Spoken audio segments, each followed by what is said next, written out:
ప్రభుత్వం నరేంద్ర మోడీ గారి నాయకత్వం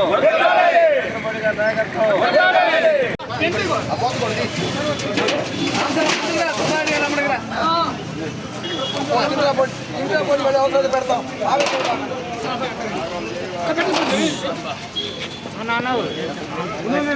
నీళ్ళు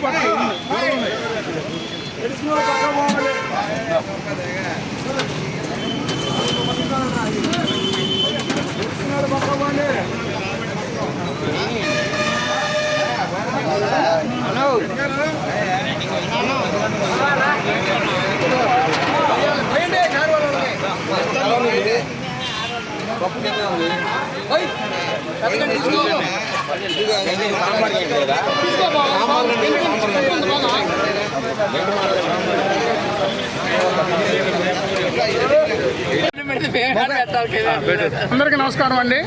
ఈరోజు మా జనసేన పార్టీ అధ్యక్షులు శ్రీ కొణిదెల పవన్ కళ్యాణ్ గారి 54వ జన్మదినం సందర్భంగా పత్తిపాడు మండలం పత్తిపాడు గ్రామంలో అన్నదాన కార్యక్రమం ఏర్పాటు జరిగింది.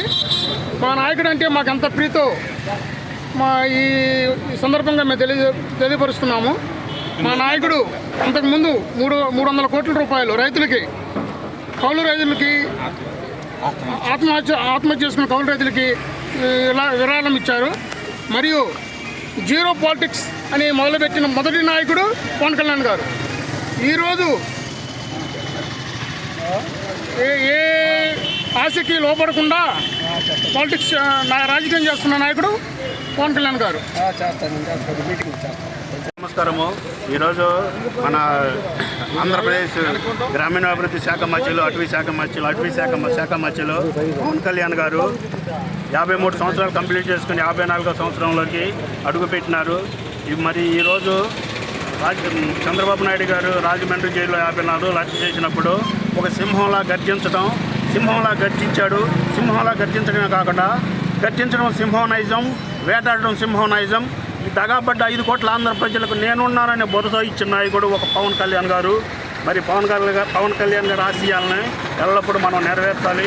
అట్లాగే ఎంతోమంది రైతులు, వ్యవసాయం చేసుకునే కౌలుదారులు కానీ రైతులు కానీ తమ జీవితాలు అప్పులు చేసి బాధలు పడి పంటలు పండించి అప్పులయ్యి చాలామంది చనిపోయారు. చనిపోయిన వారికి కులాలకి మతాలకి అతీతంగా ప్రతి ఒక్కరికి ₹1,00,000 చొప్పున కొన్ని వేల కోట్లు ఇచ్చాడు. మరి అలా ఆ మనస్తత్వం ఉన్న నాయకులు, రాజకీయంగా సంపాదించుకునే వాళ్ళు కానీ రాజకీయంగా సొంత డబ్బులు ఖర్చు పెట్టే నాయకులు నేను పవన్ కళ్యాణ్ గారిని ఇలా చూస్తున్నాను.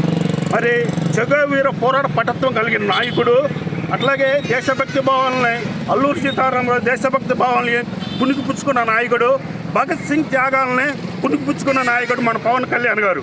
మరి పవన్ కళ్యాణ్ గారు ఇంకా ఈరోజు ఉప ముఖ్యమంత్రిగా ఉన్నారు. ఈ రాష్ట్రము అభివృద్ధి చెందాలి అంటే ఇంక ముందు 15 సంవత్సరాలు అన్నదమ్ముల వల్లే తెలుగుదేశం కానీ, బీజేపీ కానీ, జనసేన కానీ అన్నదమ్ముల వల్లే కలిసిమెలిసి కూటమి ప్రభుత్వంగా ఏర్పడి ఇంకా 15 సంవత్సరాలు మన ప్రభుత్వం ఉండాలని ఈ రోజుకి ఏ ఆశకి ఆశపడకుండా చంద్రబాబు నాయుడు ముఖ్యమంత్రిగా ఉండాలని ఒక రాజకీయ నాయకుడు చెబుతున్నాడంటే అతను నిస్వార్థపరుడు, అవినీతి రహిత ఉప ముఖ్యమంత్రి గారు పవన్ కళ్యాణ్ గారి నాయకత్వంలో మనందరం పనిచేయాలని ఈ అవకాశం ఇచ్చి నాకు అందరికీ కృతజ్ఞతలు.